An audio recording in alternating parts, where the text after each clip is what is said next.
Interpretation of Metal Fab Drawings. This is a book written by Cameron Duke Moran. He's out in Oregon. If you look up Open Oregon Interpreting Metal Fab Drawings, it'll take you to the website. We're working on Chapter 5, Supplementary Welding Symbols. Learning objectives. In this module, we're going to talk about supplementary symbols, field weld, all-around symbol, and typical. On this slide, we can see supplementary symbols that you're probably going to run across at some point in your career in regards to welding symbols. Weld all around, field weld, melt through. Consumable insert, depending on where you're working and what you're working on, could be a significant part of your day. I haven't dealt with consumable inserts that much. Contour, flush, flat, convex, concave, those are supplementary symbols that you're going to probably run across at some point. Somebody's going to want to weld contour, ground, flush, or flat. Here's the field weld symbol. It's the little flag. This element is called a field weld and means that the weld will be done in another location. For instance, this weld may be applied at the job site and not in the shop. Sometimes clarification will be given in the welding symbol tail or as a specification on the print. But this is basically telling us as a shop, if we're welding in the shop, hey, we don't have to weld this. This is going to be welded out in the field. And there's probably some kind of specific reason why it isn't welded in the shop. Maybe it's not going to fit on a truck if we weld this whole thing together. Maybe it's modular and there's only a certain size of pieces that can be transported via ship to another place, and then they'll assemble it and weld it there.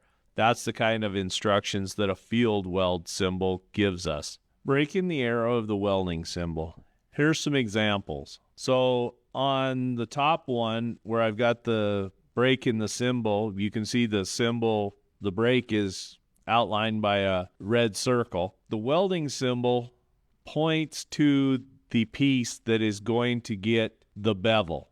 And you can see that in all three examples. I only highlighted it in the first one. I didn't see a need to do all three of them. But in the first one, you can see that the part with the green hatching that I put in there, that is the part that is going to get the bevel. And you can see it on the other examples too. If you have a break in the arrow and then the arrow pointing to a specific piece, which it should if it's a broken arrow, then that piece will get the designated weld bevel. This is what you get when you get a break in an arrow of a welding symbol. Combined weld symbols. Okay, in the upper left-hand corner, you can see an example of combined weld symbols. There's no weld symbols on that welding symbol, but you've got the first operation, second operation, and third operation. Then you've got the same thing coming in the one I've circled in red where you've got melt through, and then you put in a single bevel groove weld, and then you top it off with a fillet weld, and you grind it flat. It doesn't say grind, but you finish it flat. They want a flat surface. So if you machine it or grind it or use some other means to get it flat within the letter of the law of this welding symbol. Then we've got combined weld symbols. In that one, we've got the one to the right is a J groove prep, and then you're putting a fillet weld on top of it, and that's on both sides. And the one to the left, you're putting in one side gets a fillet weld and the other side gets a single bevel groove weld, and then it gets topped off with a fillet weld. Multiple arrow lines, it just means you're doing that weld at multiple places. So instead of just welding in one place, you're putting that fillet weld or that groove weld in multiple places. Wherever the arrow points, you're putting that weld in. On this slide, you can see we've got some combined weld symbols. So weld symbols aren't just necessarily a standalone item. You can stack them up kind of like Legos. You can just keep putting items on there if it makes sense in regards to how you're going to construct the component. So here's just a few examples of combined weld symbols and what the designer's expectations are, and then the weld cross-section on how it should look as a completed component or item. Here's the specification of the extent of the use of multiple arrows. So a lot of times you might have one weld symbol, but you'll have multiple arrows coming off of it. So on the right side with the blue box, you've got a fillet weld arrow side. Well, it shows you all three places where that weld needs to go. And on the bottom of the right side, on the bottom in the blue, you can see that the interior, they've got fillet welds that need to be on 3 sides there. So they've got 3 arrows pointing to where they want that fillet weld arrow side to go. Here's some supplementary information, and this gets back to the tail that I've been ranting about.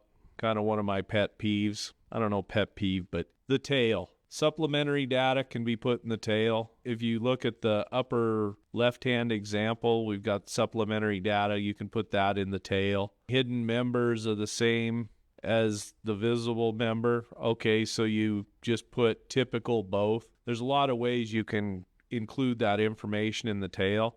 But if you've got extra information that you think the people that are going to be making this thing need, include it in the tail.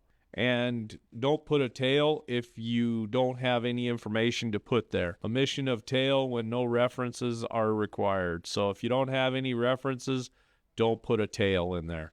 But if you've got something that you want them to be aware of, use this welding procedure, this NDE procedure, or follow these instructions when fabricating this specific part, then put that information in the tail. See note 57, or read this document, or come talk to Fred in accounting and he'll get you squared away. Whatever the information is, you put it in the tail. Field weld and all-around symbol.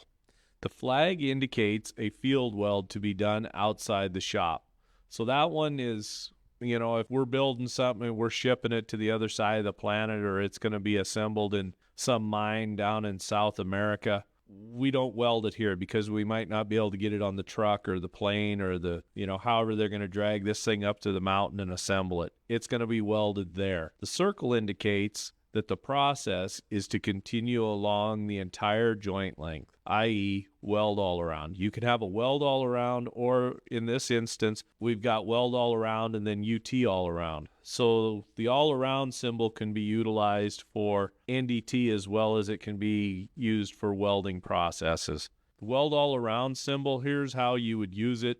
Couple of examples where you would be welding a piece of square tubing to a base plate, and you'd use a weld all around symbol to put a fillet weld all the way around it. And then the example on the lower right hand side is a beam, a structural beam welded to a base plate, and you're using a fillet weld on that one too to weld the beam to the base plate. Here are a couple more examples of welds needing a weld all around symbol, where you would be welding something that on the top one you have that view section AA, and then you just do a weld all around on that one to make sure that you've securely joined that to the other member. And then in the bottom instance, you've got a shaft. It's like weld all around on a shaft. So you're putting in a groove weld, a single-sided groove weld, and then you're doing a fillet weld on top of that. So you can see the configuration that you end up with. Weld all around symbol. Summary. In this module, we talked about the supplementary symbols, field weld, all around symbol, and typical.